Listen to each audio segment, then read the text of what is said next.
경제를 읽는 스마트한 습관. 김윤경의 생생경제.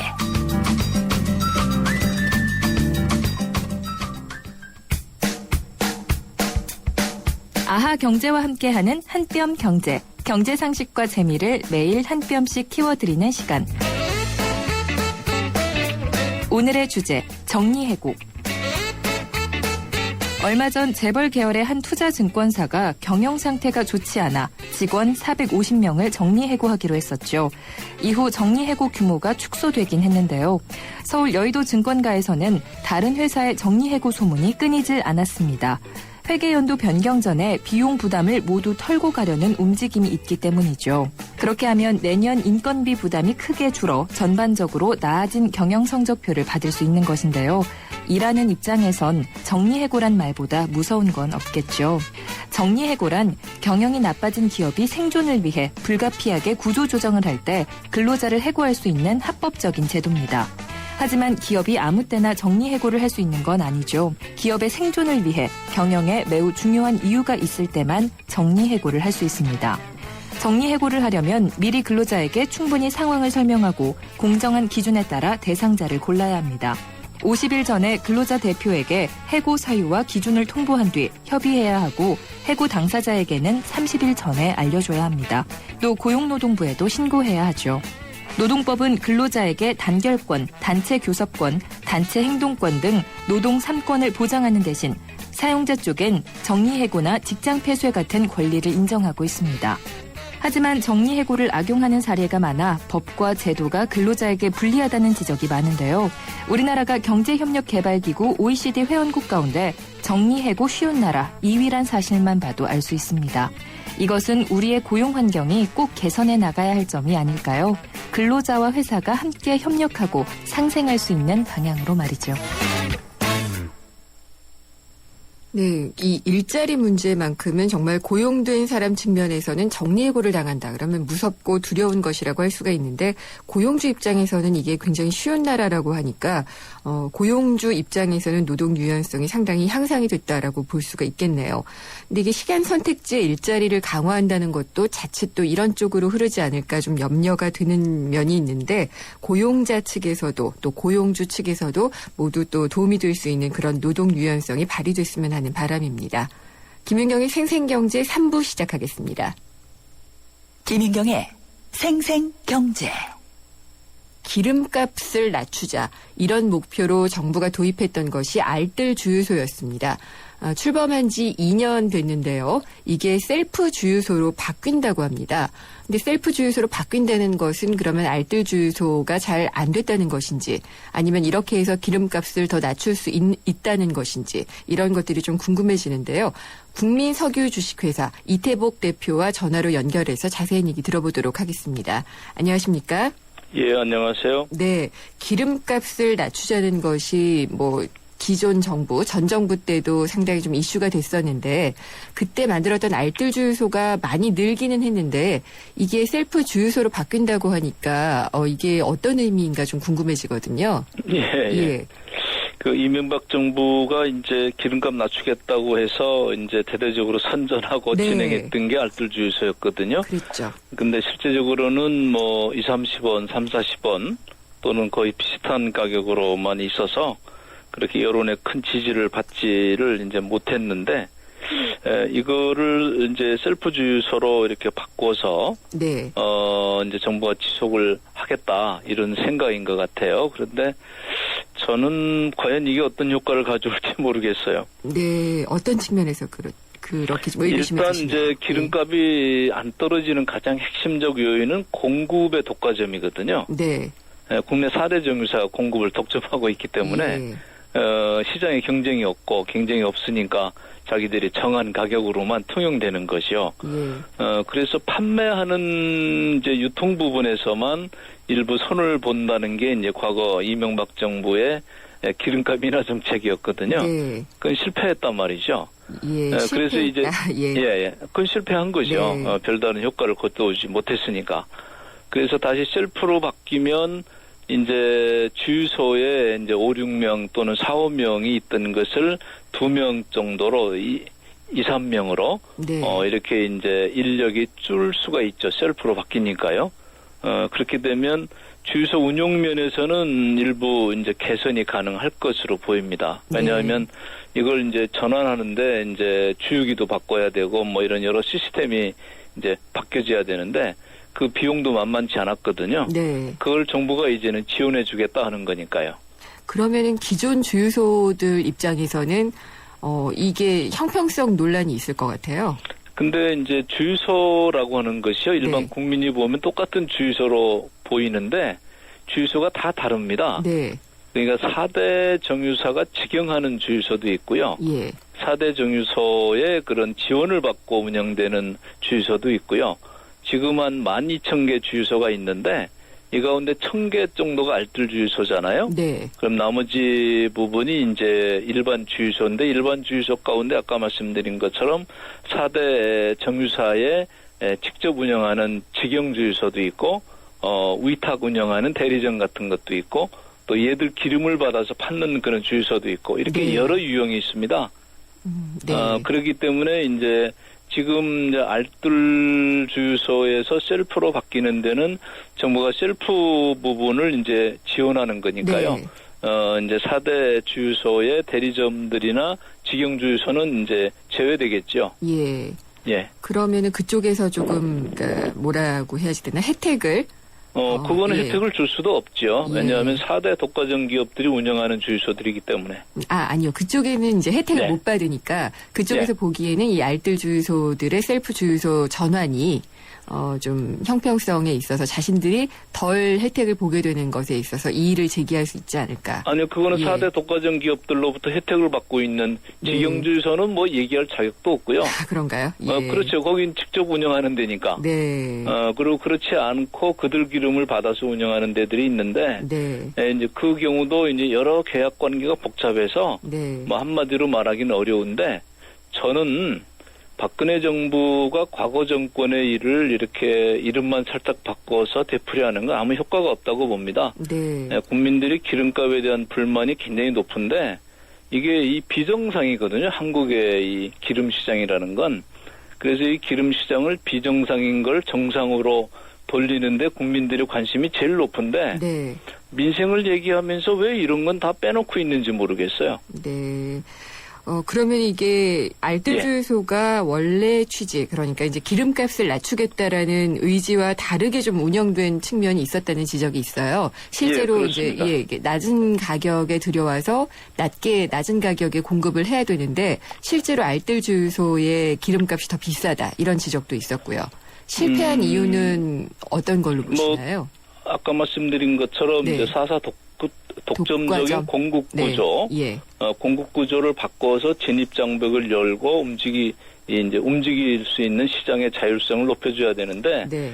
지금 이제 과거 이명박 정부에서 하던 관제 3% 유예 조치도 지금 다시 이제 부활해가지고 관제 3% 부과를 하고 있거든요. 네. 이거 박근혜 정부가 결정한 게 아니고 퇴임하는 장관이 그 조치를 내려놓고 그만뒀어요. 네. 그래서 이제 박근혜 정부가 자동적으로 이어받게 됐는데 아무런 문제 없이 그대로 이어받다 보니까 네. 외국에서 그래도 좀 몇십 원 싼 기름을 가져오던 수입상들이 전부 다 지금 움직이지 못합니다. 왜냐하면 관세 3%가 부과되니까 이게 가격을 낮출 여지도 없어진 것이요. 예. 거기다 바이오 디젤도 2%를 강제로 지금 속도록 이렇게 하고 있는데 네. 이 바이오 디젤 2% 강제 의무도 사실은 과거 정권이 이렇게 만들어 놓고 나간 거예요. 네. 근데 박근혜 정부가 아무런 문제 없이 그것도 그대로 이제 도입하다 보니까 이제 바이오 디젤이 이제 많아지게 되면 환경 오염이 그만큼 준다는 측면이 있어요. 네. 그런데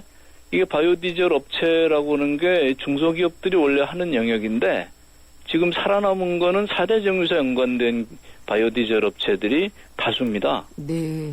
그리고 결국은, 가격이 굉장히 예. 비싸고요. 예. 그러니까 사실은 4대 정유사의 독과점 체제가 더 강화되고 그들을 위한 그런 정책이 지금 돼 있는 상태인데 네. 이거를 새로운 이제 박근혜 정부가 이 정책적인 심각한 고민을 하지 않고 그대로 이행하고 있는 것은 저는 정말 문제라고 봅니다. 그러면 대표님 보시기에는 이 알뜰 주유소의 셀프 주유소 전환 자체도 안 해야지 된다라는 의견을 아니 저는 가지신 뭐 건가요? 큰 효과는 예. 가져오지 못할 거고 예를 들어 지금 LPG 판매 같은 경우에도 농촌에다가 정부가 세금을 부어서 이제 그 배관로를 이제 만들고 네. 그런 배관로가 만들어지면 네. LPG 업체가 팔도록 하겠다. 뭐 이게 무슨 사업처럼 하는데 그거는 대기업이 자기 돈 들여서 해야 될 사업을 왜 국민 세금으로 그런 일을 하는지 모르겠어요. 네. 마찬가지입니다. 셀프 같은 경우에도 정말 기름값을 낮출 의지가 있으면 이 독과점 기업들이 장악하고 있는 시장을 좀 넓혀서 네. 자유로운 경쟁을 하게 하고 그 속에서 자연히 그런 경쟁이 심해지면 원가 절감 노력이 또 치열해지게 나오지 않겠습니까? 네. 그럼 당연히 낮춰지는데 이 독과점 기업들이 장악하고 있는 시장은 문은 꽁꽁 걸어 잠그고 그리고 그렇지 않은 부분에 마치 뭐라도 있는 것처럼 자꾸 만들어가는 제스처를 쓰고 있는 게 지금 셀프 주유소의 전환 같은 거거든요. 네, 그렇군요. 근데 사실 예. 국민 혈세만 낭비할 겁니다. 삼성을 참여할 수 있도록도 해주기도 했잖아요. 예, 저 이명박 정부가 삼성이 이제 네. 기름 공급을 하게 네. 이렇게 만들어 준 것인데 삼성이 사실은 이제 토탈하고 같이 네. 프랑스 기업이죠. 네. 이 세계적 기업인데 이제 하게 되면서 일종의 기름 공급에 이제 참여하게 되는데 그것도 여러 가지 문제를 또 만들어내고 있는 거죠 지금. 네. 외국 같은 경우에는 그럼 이런 독과점 구조가 없나요? 실제로는 과점 구조 아닌가요? 이게 지금 일본도 실제 정유 공장이나 기업들은 이제 수십 개가 됩니다. 네. 우리나라처럼 4개 있는 데는 없고요. 중국은 네. 몇백 개가 넘고 미국도 몇백 개가 넘고요. 몇백 개가 넘나요? 예, 그렇죠. 이렇게 많은 기업들이 있는 것은 네. 우리나라처럼 철저하게 독과점 기업을 보호하는 정책을 추진하고 있지 않죠. 예. 미국 같으면 이건 명백한 반독점법 위반입니다. 그런 게 강력하게 또 장치가 있죠. 그런 예. 이제 미국 법무부의 반독점국이 있잖아요. 네. 예, 그런 데서 철저하게 이 시장에 대한 독점 행위들을 규제하고 있는데 네. 박근혜 정부가 경제민주화를 지금 이제 내걸고 있기 때문에 저는 이 비정상의 정상화라면 기름값 먼저 해야 국민들이 실감할 거예요. 그렇지 않은 부분 아무리 얘기해도 네. 국민들이 피부에 와닿는 게 없잖아요. 대표님이 그래서 국민석유회사를 네. 이제 세워서 국민들이 주식을 사서 만든 이 네. 회사를 통해서 기름값을 네. 20%를 낮추겠다라고 얘기를 하셨는데요. 예, 그렇습니다. 어떻게 이 일에 참여하시게 됐는지도 좀 궁금하기도 하고요. 그다음에 예. 20%를 낮추겠다고 해서 이제 국민주 공모에 예. 하셨는데 공모가 성공하지 않은 것으로 들었어요. 예. 예. 그거는 이제 저희들이 기름값, 핸드폰 요금, 카드 수수료, 뭐 약값, 뭐 이런 것들이 사실은 네. 다 독과점에서 발생하는 문제들인데 네. 터무니없이 국민들이 덤터기를 많이 쓰고 있거든요. 네. 그래서 시장의 공정한 질서를 좀 만들 필요가 있겠다. 그래서 이제 여러 캠페인도 하고 서명도 하고 국회 법안 제출도 하고 다양한 네. 걸 했는데 일부는 효과가 있었어요. 약값도 네. 일부 인하가 있었고 카드 수수료도 일부 인하가 있는데 기름값만큼은 요지부동입니다. 네. 그래서 저희들이 기름값을 소비자들이 직접 나서서 바꿔보자. 왜냐하면 세계 시장에는 뭐 20% 싼 기름도 많이 있고요. 네. 25% 싼 기름도 있어요. 예. 저희한테 심지어 27% 싼 기름도 이제 그 견적서가 들어왔으니까요. 그러니까 이런 게 굉장히 많은데 네. 어쨌든 지난번에는 이제 정유 4사에 전국에 있는 10,000개 되는 이 사람들 네트워크가 있지 않습니까? 네. 또 그리고 이제 또 저희들 그 이제 주관했던 은행이 이제 하나은행인데 하나은행이나 하나대투 같은 데서 또 송금하는 것을 이제 방해하고 네. 뭐 이런 예. 여러 가지 일들 때문에 그 목표에 달성하지 않아서 전부 환불 조치했어요. 그리고 그러면은 다시 공모를 하실 계획이신가요? 그럼요. 예, 다시 왜냐하면 현실 조건은 갈수록 어려워지고 있는데 네. 국민들이 또 저희들한테 빗발치게 요구하는 게 있어요. 네. 그것은 이제 빨리 하라는 거죠. 근데 예. 그냥 무조건 빨리 한다고 될 사안은 아니어서 좀 더 준비를 해서 다시 2차 공모를 이제 하려고 그렇게 네. 계획은 하고 있습니다. 그런데 그렇군요. 안타까운 거는 지금도 세계 시장에서의 기름이 20%, 25%싼 네. 기름이 굉장히 많다는 거죠. 예, 싼 기름을 들어올 수 있는 방법에 대해서 더 여쭤보고 싶은데 저희가 시간이 없어서 여기까지 들어야 될 것 같습니다. 오늘 말씀 감사드립니다. 예, 고맙습니다. 모카골드. 준기야, 다른 건 왜 이 맛이 안 날까? 상현 선배, 손 좀 줘봐요. 원두? 원두 좋아진 거 느껴져요? 더 좋은 원두로 더 맛있어진 모카골드가 시작됩니다. 맛있다.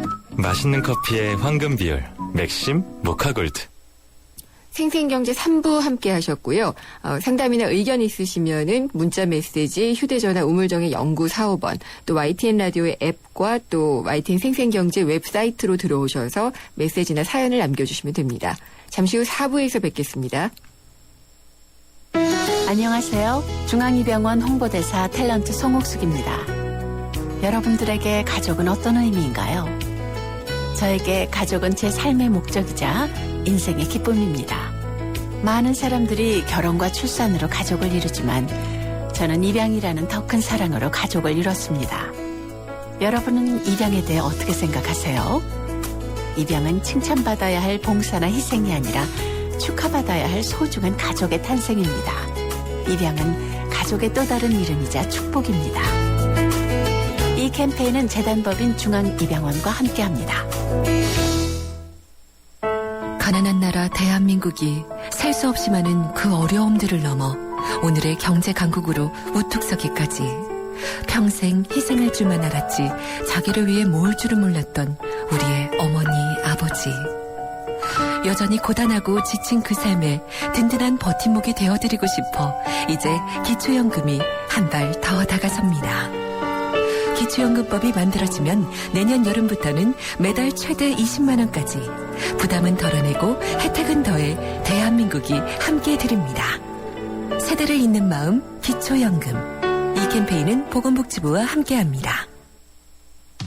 살아있는 뉴스 깨어있는 방송 한국의 뉴스 채널 YTN 뉴스 FM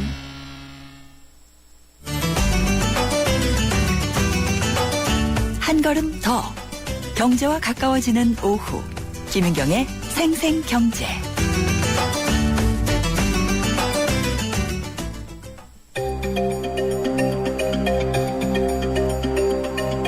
일하는 여성은 많습니다. 그렇지만 여성 리더는 여전히 너무 적습니다. 그래서 유리천장이 있다는 말을 하죠. 능력이 충분하지만 성별 때문에 차별을 당해서 고위직에 오르지 못하는 상황을 뜻하는 말입니다. 그런데 점점 이 유리천장에도 균열이 생기고 있습니다.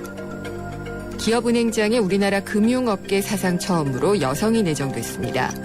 권선주 부행장이 그 주인공인데요. 가뜩이나 경제관료 출신의 낙하산 인사가 우려됐던 자리였습니다. 이은행 공채 출신으로 36년 동안 성실하게 근무해온 분이 행장에 오르게 됐다는 건 의미가 크다고 하겠는데요. 남자들보다 지점 근무도 오래 해야 됐고 또 승진도 늦었다고 합니다. 그렇지만 그걸 오히려 배우는 기회로 삼았다는 말이 인상 깊습니다. 일하는 여성들이 잘 범하게 되는 오류가 있습니다. 남성들이 주류인 사회에서 내 것을 강하게 주장하고 나를 세우는 것이 최선이라고 생각하는 것이 그렇습니다. 생존하는 것 자체가 관건이었을 때는 그럴 필요도 있었지만 지금은 공존을 해야 될 때입니다. 무조건적인 배려와 지원을 요구할 것이 아니라 남성들과 공존하는 방법을 익혀야 됩니다. 그건 술, 담배 문화를 같이 해서 생기는 게 아니라 서로에 대한 배려를 기본으로 할 때 생길 수 있는 것이라고 생각합니다. 권선주 기업은행장 내정자는 여성 후배들에게 어떠한 어려움이 있어도 절대 포기하지 마라라고 강조합니다. 포기하지 않는 여성도 많이 나와야겠고요. 조직과 국가 차원의 구조적인 지원도 더 있어야 되겠죠. 낙하산 인사가 아니었고 또 열심히 일하면 누구나 여성도 CEO가 될 수 있다는 희망을 심어줬다는 점에서 이번 인사에 박수를 보냅니다. 조직 내부를 잘 아는 여성 리더로서 이전 은행장들의 과오를 되풀이하지 말고 최대한의 역량을 펼쳐주시기 바랍니다. 김윤경의 직구 본색이었습니다.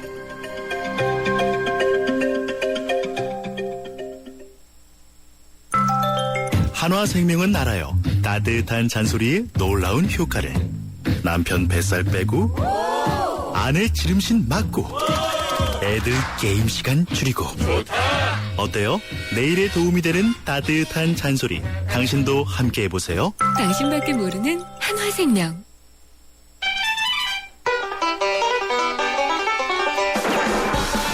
생생 재테크 정보 듣다 보면 어느새 터득되는 재테크 가이드.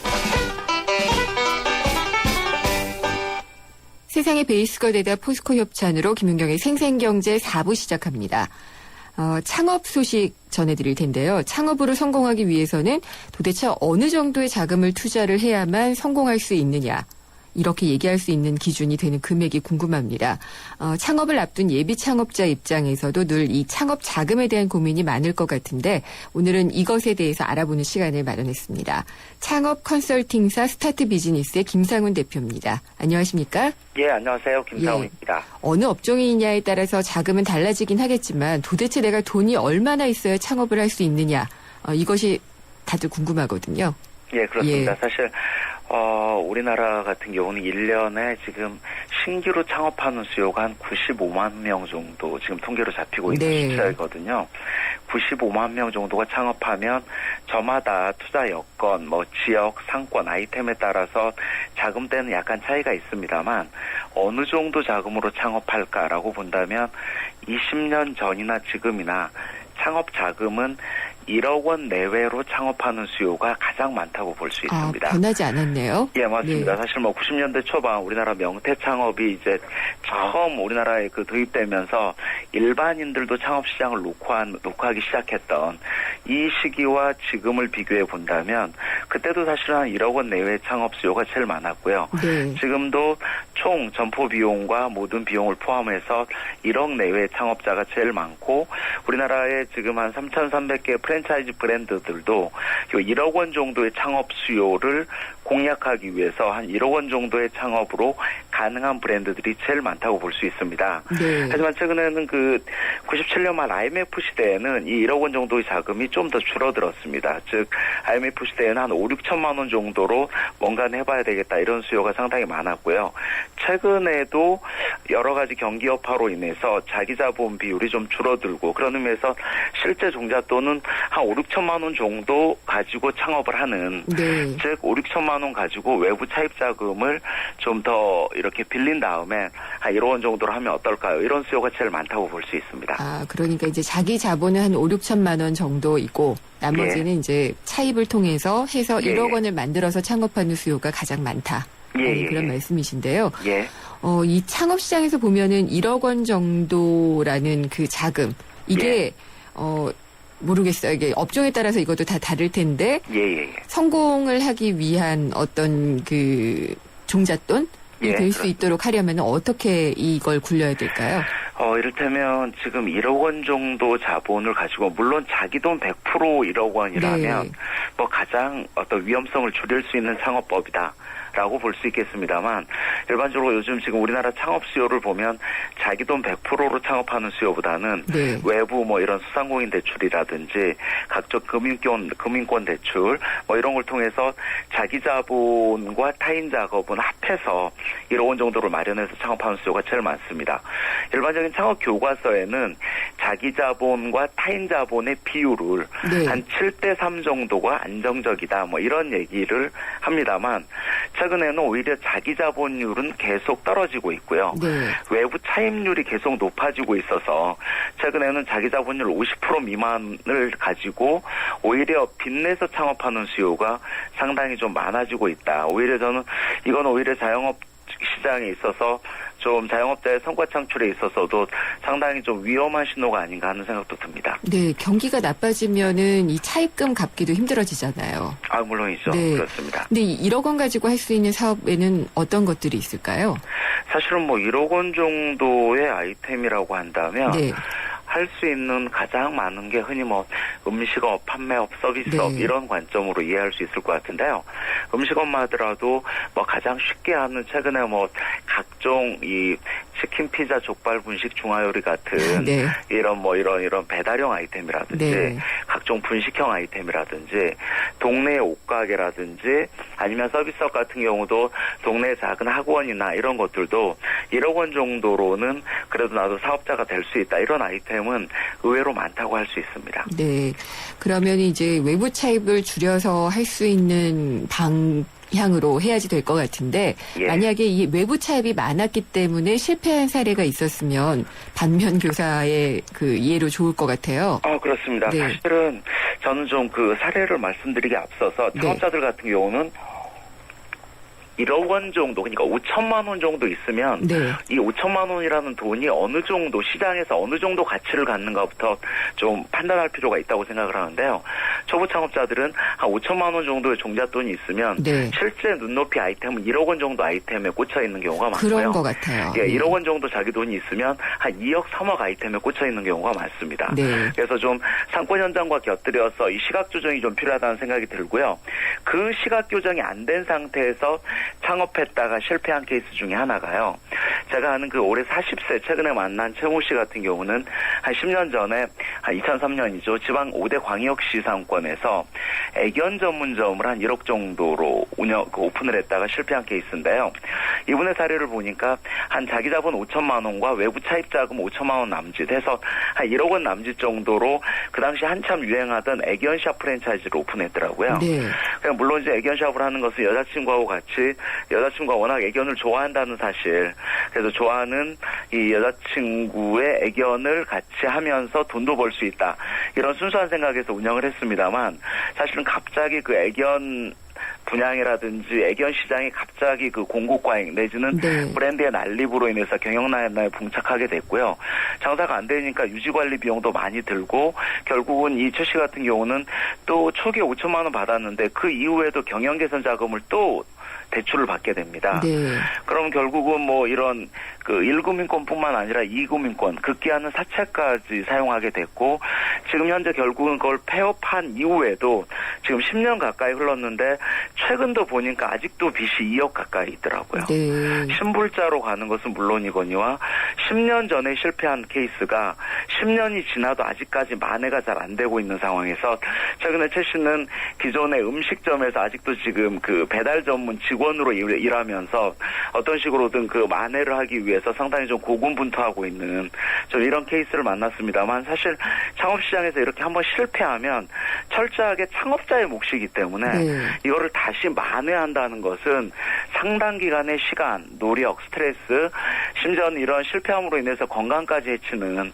이런 창업자가 좀 많이 있다는 것을 좀 인지하면서 창업시장을 조심스럽게 녹화할 필요가 있다 이런 생각도 듭니다. 근데 또 자기 자본 비율을 높이려면은 창업 자금이 줄어들게 되고요. 예. 창업 자금이 적으면은 왠지 성공 가능성도 낮은 것 같다는 생각이 들기도 해요. 맞습니다. 예. 예, 사실은 그거 여쭤보시는 분들 상당히 네. 많은데요. 저는 돈을 많이 투자하면 많이 벌고 적게 투자하면 적게 버느냐 이런 등식이 성립합니까? 네. 이런 얘기인데 뭐 쉽게 얘기하면 요즘 얼마 전에 어떤 대기업은 서울 명동 강남에 30억을 투자한 패스트푸드점을 오픈했습니다만 30억을 투자했음에도 불구하고 문을 닫았던 실패한 케이스도 있습니다. 네. 즉 많은 돈을 투자한다고 꼭 많이 벌지 않습니다. 단 예외는 있다는 생각이 드는데요. 이 창업자가 시장의 선수, 즉 창업의 숙련자인 경우는 둘 다 창업 숙련자 A와 B가 있다면 A는 2억 원을 투자했고 B는 1억 원을 투자했다고 하면 이 창업의 선수일 경우는 1억 원을 투자한 B가 1억 원 100%를 회수하는 기간이 뭐 예를 들어서 한 2년 걸렸다고 그러면 똑같은 선수 입장에서 2억 원을 투자한 선수는 2억 원 100%를 회수한 기간은 1년이 안 걸릴 수도 있다. 네. 이게 시장의 법칙일 수도 있습니다. 때문에 이 창업자의 역량에 따라서 네. 창업 비용이 많고 적고의 차이가 있는 거지 네. 무조건 돈만 많이 투자한다고 해서 많이 버는 것은 절대 아닙니다. 이렇게 좀 말씀드리고 싶습니다. 그러면은 이 창업 자금을 무조건 불릴 생각을 하지 마라. 작은 돈 가지고도 성공할 수 있는 걸 하라라는 조언으로 들어야지 될 것 같은데 그거 외에도 이 창업 자금과 관련한 주의사항을 좀 정리를 부탁드릴게요. 저는 요즘 같은 불황이 사실 뭐 2014년 내년 가보년에도 지금 창업시장 경기가 나아질 것이다. 이렇게 예측하는 전문가는 어디에도 없습니다. 네. 때문에 내년에도 이 경기가 계속된다고 한다면 이런 불황기 창업일수록 초보 창업자들 같은 경우는 어떻게 보면 자기 자본 100% 창업하는 게 가장 안정 창업의 기본이 아니겠느냐. 저는 좀 정부에도 부탁드리고 싶은 게 창업 교육만 뭐 10시간 받고 20시간, 50시간 받으면 초보 창업자들에게도 돈을 5천만 원 이상 빌려주는 단순히 돈 빌려주기 식의 창업 교육은 좀 제고될 필요가 있지 않나 이런 생각도 들고요. 네. 동시에 좀 창업자들에게 부탁드리고 싶은 것은 창업 자금이 적다면 몸이 힘든 창업 아이템을 해야 됩니다. 어떤 게 있을까요? 이를테면 외식업을 예로 든다면 아까 말씀드렸던 가장 몸이 힘든 사업은 예를 들어서 배달 음식점이라고 할 수 있습니다. 네. 뭐 치킨, 피자, 족발, 분식 이런 건데 배달 음식점은 지금도 5천만 원 미만으로 얼마든지 창업이 가능합니다. 하지만 배달이라는 것은 내가 직접 오토바이 타면서 고객을 찾아가야 되고 또 비용이 적게 들더라도 홍보 비용 꾸준히 하면서 사업을 어떻게 보면 밑바닥에서부터 사업을 하는 거기 때문에 이런 배달 사업을 1년만 해본다면 이 외식업에 거의 숙련된 창업자로 급격하게 성장하는 예가 상당히 많습니다. 그래서 처음에는 좀 이렇게 몸이 힘든 사업부터 시작을 해서 2단계, 3단계 사업에 제대로 내가 희망하는 아이템 쪽으로 단계별 창업을 하는 게 요즘 같은 불황기에 어떤 실패하지 않는 성공 창업법이 아닌가 하는 생각이 듭니다. 네, 결국은 다 전공법이네요. 예, 그렇다고 봐야죠. 예, 오늘 말씀 감사합니다. 예, 고맙습니다. 스타트 비즈니스의 김상훈 소장이었습니다.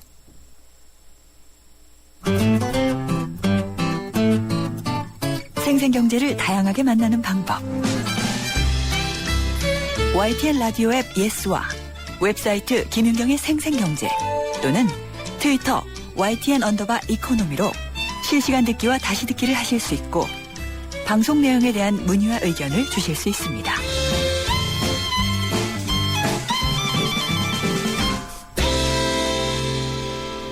네, 김윤경의 YTN 생생경제. 오늘은 노무상담 있는 날입니다. 노무법인 H의 정현주 노무사가 바로 답변을 해드립니다. 안녕하십니까? 예, 안녕하세요. 네.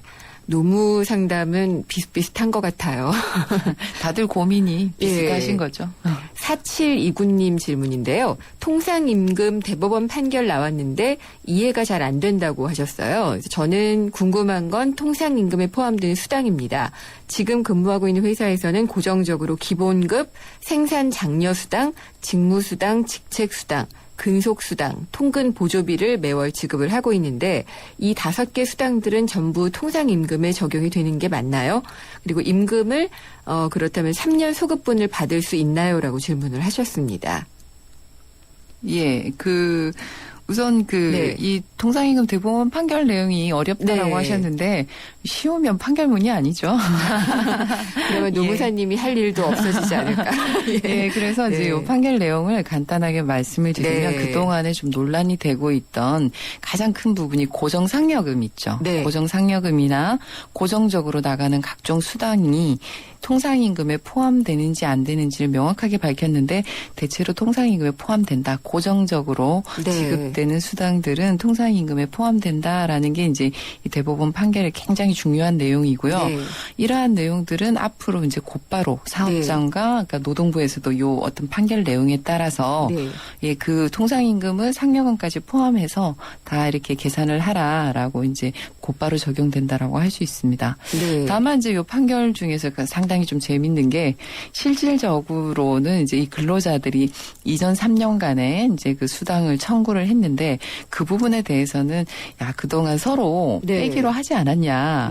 그걸 지금 와서 주장하는 거는 좀 신의 측에 반한다라고 해서 신의 측. 예. 그 이제 신의 측이라고 표현하는데 그 이전 거는 청구에 대해서는 받아들일 수 없다라는 내용이기 때문에 어떻게 보면 사용자가 패소한 것 같지만 실질적으로 이 소송에 있어서는 근로자가 오히려 이렇게 수당 지급 청구했던 게 기각당하는 형태로 나타날 것 같습니다. 그러니까 3년의 소급분을 받지는 못하는 경우가 되는 거예요. 예.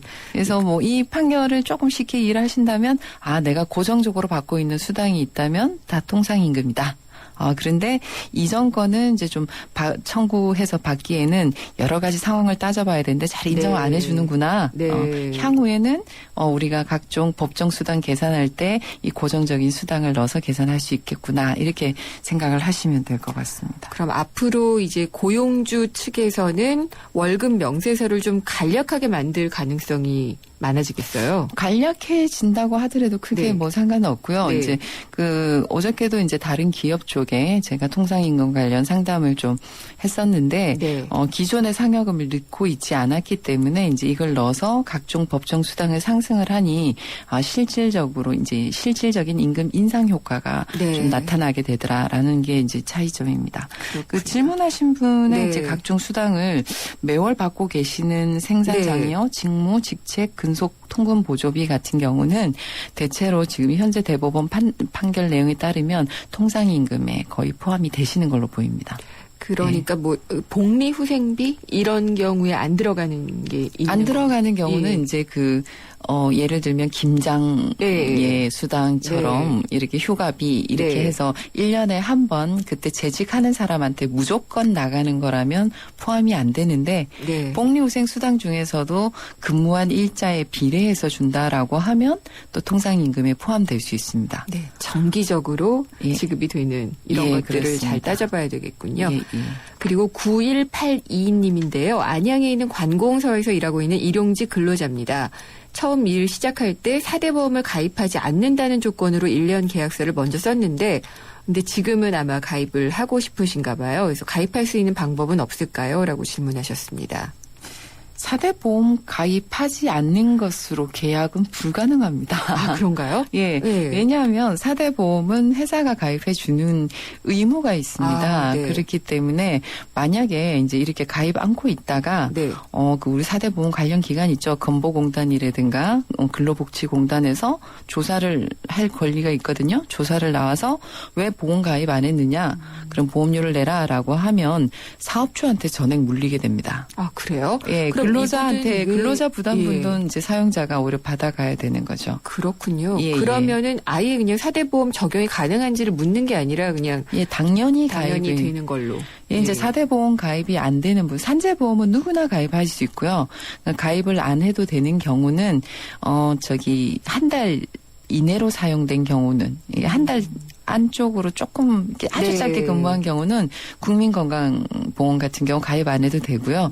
또 이제 한 달에 60시간 미만 짧게 근무하시는 단시간 근로자 분들은 고용 그다음에 국민건강 가입 안 하셔도 되는데 그런 경우는 이제 많지는 않죠. 대체로. 그렇군요.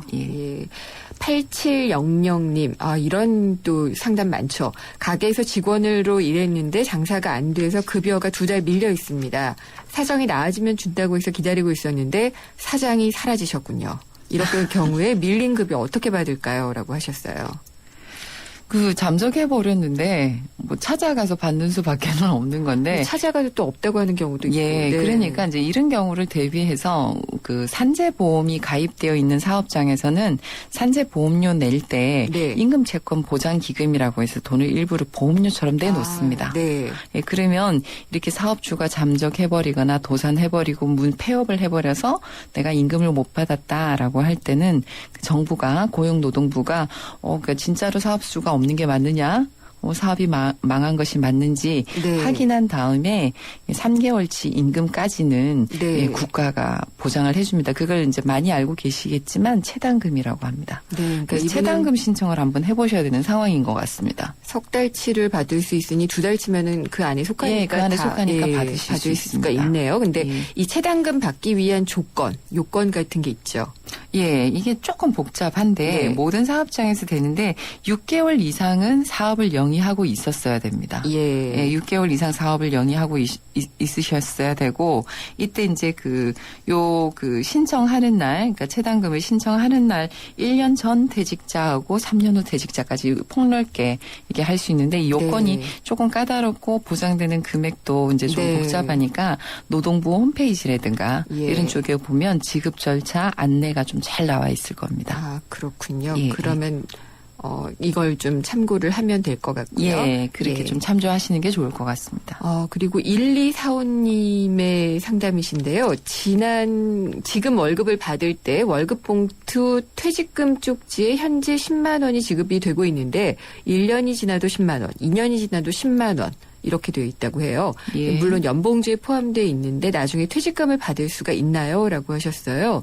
퇴직금이 아마 이제 연봉제로 될 때 나뉘어서 이렇게 지급되는 그런 매월 분할해서 지급하는 퇴직금인 거죠. 그러니까 나중에 퇴직금 안 받는 대신에 매월 10만 원씩 더 줄게라는 어떤 그런 내용으로 계약을 하신 것 같은데 현재는 지금 아무런 효력이 없습니다. 이 계약 자체가. 그래서 퇴직금을 받으실 수 있습니다. 중간정산제가 폐지가 됐기 때문에 어떠한 형태로든 퇴직금은 퇴직할 때 받으시는 게 아니라면 이거는 중간정산으로서 효력이 없습니다. 아, 그래요? 그러면은 이 10만 원씩 받은 게 퇴직금이 아니면 이거는 뭐라고 봐야 되나요? 이제 이게 부당이득이라고 해서 부당이득이요? 그러니까 퇴직금이라고 양 당사자가 주고받았지만 실제로 임금은 아니고 그냥 다른 금원이니까 이 부분만큼은 공제하고 지급하라라는 판례가 있어요. 예를 들면 이제 급여가 300만 원이었다. 그래서 2년을 근무하셨으면 퇴직금이 600만 원이겠죠. 근데 2년 동안 뭐 퇴직금 명목으로 한 240만 원 받은 게 있다라고 하면 600만 원에서 240만 원을 제한 나머지 금액을 지급하라라는 판례가 있는데 그렇게 이제 공제할 수 있는 경우도 굉장히 요건이 엄격합니다. 근데 이분 같은 경우는 제가 이제 상세하게 상담을 안 해서 그렇지만 월급 봉투 퇴직금 쪽지라고 하시는 걸로 봐서 계약서를 따로 쓰신 것도 아니고 그냥 급여 명세서상에 퇴직금 10만 원 포함 이렇게 쓰신 것 같아요. 이 경우는 부당이득이라고 보기도 좀 어렵고 그냥 급여로 인정될 가능성이 높습니다. 급여요? 그러니까 그냥 임금으로 보는 거죠. 임금. 그러니까 항목은 퇴직금 쪽으로 되어 있지만 실제로는 임금으로 판단될 가능성이 높습니다. 그러면 이분의 퇴직금은 어떻게 되는 건가요? 받으실 수 있습니다. 퇴사하시고 난 이후에 이 회사를 상대로 청구를 하시면 지금 현재는 아직 퇴직금 채권이 발생하지 않은 상태라 청구를 못 하시겠죠. 퇴직금 중간 정산제가 없어진 거는 아마 그 퇴직 후에 안정적인 그런 생활을 할 수 있는 장치를 마련하기 위해서. 맞습니다. 저희 그 퇴직연금이라든가 각종 국민연금이라든가 국가가 이제 우리나라 사회가 고령화가 되다 보니 거기에 대한 대비책으로 사회보장책으로서 활용할 수 있도록 퇴직금 제도를 중간정산제를 이렇게 실질적으로 폐지한 거라고 볼 수 있습니다. 이렇게 퇴직금 분할 약정을 맺은 경우에는 또 퇴직금이 없잖아요. 그런데 이제 이 분할 약정의 효력 자체가 이제 지금 부인되는 거죠. 부인되는. 그렇군요. 그리고 또 0477님의 지금 상담이 들어왔는데요. 최저임금을 받는 택시기사입니다. 그래서 2010년부터 실수령액이 72만 원인데 오르질 않고 있습니다. 동료 기사들은 회사를 상대로 실제 근무한 시간이 더 많다. 그래서 소송을 한다고 하는데 어떻게 해야 될지 궁금하다고 문의를 주셨습니다. 최저임금만큼은 최소한 보장이 돼야 되기 때문에 이분 같은 경우 최저임금이 지금 70몇만 원이 근로시간이 짧다면 최저임금 이상이겠죠. 근데 근로시간이 일정 기간 이상이다라고 할 때는 임금 체불 진정 소송을 통해서 해결을 하실 수 있습니다. 임금 체불 진정 소송은 어디에 내는 건가요? 이제 소송 민사소송으로 법원으로 갈 수도 있고 혹은 이제 진정 사건이라고 해서 관할 지방 노동청에 가시면 됩니다. 아, 그렇군요. 복잡하긴 한데 어쨌든 노무사님께 다 상담을 해야 될 것 같아요. 8954님 이게 있는데 좀 길 것 같아서 여기서 맞춰야지 될 것 같아요. 알겠습니다. 또 다음 주에 좋은 상담 부탁드리겠습니다. 네. 감사합니다. 네. 주문하시겠습니까? 피자요, 피자! 치킨이요, 치킨! 떡볶이요! 포테이토도 주세요! 네, 와우박스 주문되셨습니다. 좋아하는 메뉴를 와우박스로 다 함께 27,900원 1588-5588 피자헛. 오늘 순서 마칠 시간이 됐네요. 사랑과 평화, 행복, 대화, 소망 이 좋은 것들만 함께하는 성탄절을 맞으시기를 바라고 있습니다. 내일 방송 쉬고요. 모레 목요일에 인사드리겠습니다. 김은경이었습니다.